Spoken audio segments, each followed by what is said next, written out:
Let's take up resonating structures. Now, why do we need resonating structures? There are certain compounds whose all the properties cannot be explained with the help of single structure. To explain all the properties of these compounds, we need more than one structure. These structures are called resonating structure. For example, if we want to know your properties, your qualities, nobody can tell us all of your properties, but everybody can tell us some of your properties. Even some of your qualities you may not be knowing. So, the various people are telling qualities of one person, but none of them is able to explain all the qualities of that person. Similarly, in resonance, also, all the resonating structure explains some of the properties of the compound, but none of them can explain all the properties of the compound. How resonating structures are only possible in those cases where experimental observation and theoretical observation are different. For example, let's take up the case of ozone molecule.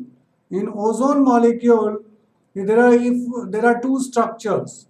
In the first structure, we have one double bond and one single bond.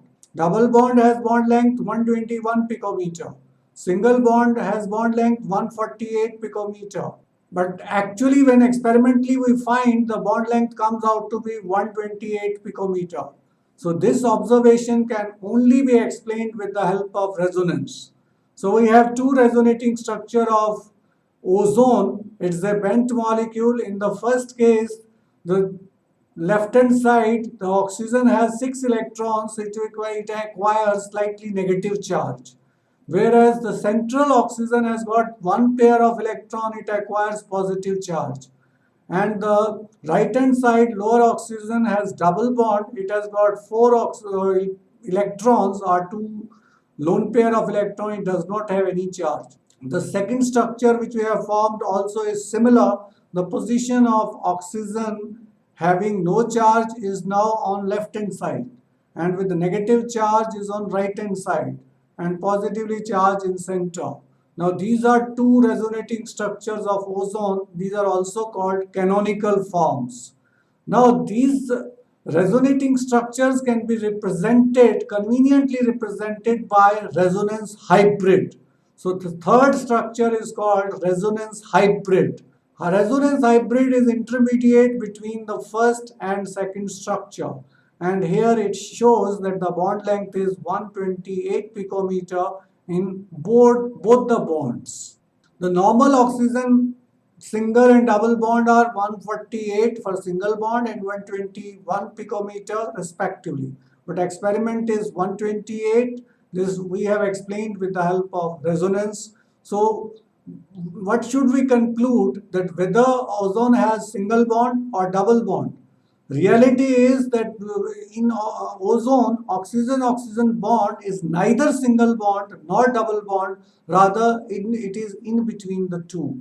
And the two resonating structures we have already discussed. According to concept of resonance, whenever a single Lewis structure cannot describe the molecule accurately or cannot explain all the properties of the molecules, we write number of structures with similar energy, same position of nuclei, same number of bonding and non-bonding pair of electrons, and then we take the resonance hybrid, which describes the molecule accurately.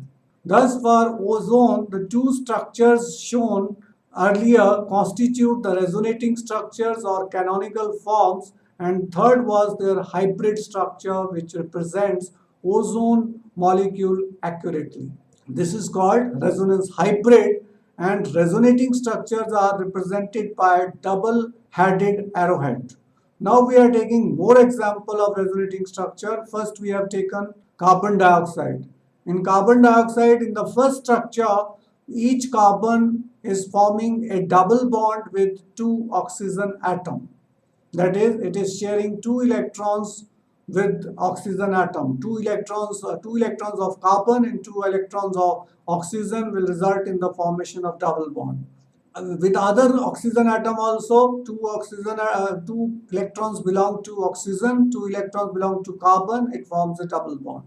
In second resonating structure, with one oxygen it is forming triple bond, and when oxygen is involved in triple bond formation, it will acquire positive charge. Other oxygen atom is forming single bond, so in this process oxygen will acquire negative charge, and negatively charged oxygen has got 8 electrons after sharing, and oxygen with positive charge has got 5 electrons after sharing. In the third resonating structure, again carbon is forming triple bond with left hand side oxygen and single bond with right hand side oxygen. In the same manner, oxygen acquires negative charge and on right hand side, and left hand side oxygen acquires positive charge. Next we are showing resonating structures of carbonate ion. Now, why do we need resonating structure of carbonate ion? Reason is that the carbon-oxygen bond length, all the three bonds are equal. So that is why we need resonating structure for carbonate ion. In the first structure, we have double bond at the top and bond angle 120. There are two oxygen atoms which have negatively charged. In second resonating structure, slanting position has double bond at the angle of 120. Remaining two oxygen have negative charge. In the third resonating structures, the position of double bond has changed to your right hand side and other two oxygen atoms have negatively charged. Negatively charged oxygen atom have three pair of electrons, and the neutral atom of oxygen has two pair of electrons forming double bonds. These are again resonating structures of carbonate ion, which are shown with the help of double arrowhead, and resonating structure of carbon dioxide. In between we write double arrowhead. This is the way how to write resonating structures. In general, it may be stated that resonance stabilizes the molecule, as the energy of resonance hybrid is less than the energy of any single canonical structure. So it means resonance leads to stability. Resonance averages the bond characteristic as a whole. Thus, the energy of the ozone resonance hybrid is lower than either of the two resonating structures, first and second. In carbonate ion also, the resonance hybrid will have lower energy as compared to any of the resonating structure. In carbon dioxide, the hybrid structure, resonance hybrid structure will have lower energy than any of the contributing resonating structures or canonical forms. Next topic we are taking is polarity of bond. The existence of 100% ionic bond or 100% covalent bond is very difficult, is not possible. It's only ideal situation. In reality, no bond or compound is either completely covalent or ionic. Even in case of covalent bond between two hydrogen atoms, there is some ionic character. First example we have taken HF. HF, fluorine, is more electronegative than hydrogen, so it has high dipole moment due to high electronegativity of fluorine. The approximate dipole moment of HF molecule is 1.91 dpi. Next we are taking water molecules. In water molecule, it's a pent molecule and both the dipoles are towards oxygen, and oxygen also has two lone pair of electrons.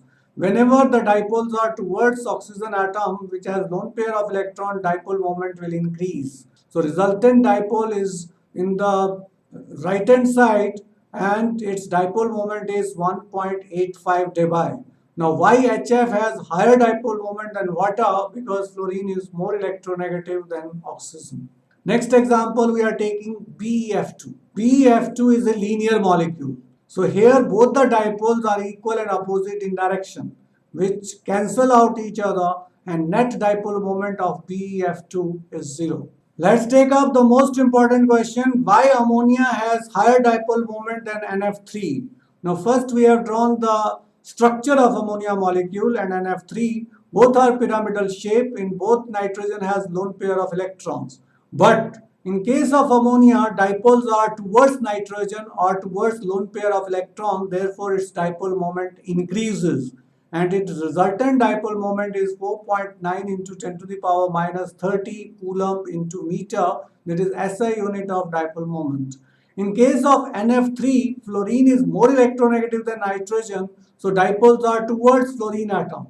So their resultant towards lone pair of electron will be very less. Therefore, resultant dipole moment of NF3 is 0.8 into 10 to the power minus 30 coulomb meter. So NH3 has much higher dipole moment than NF3 due to the direction of dipoles.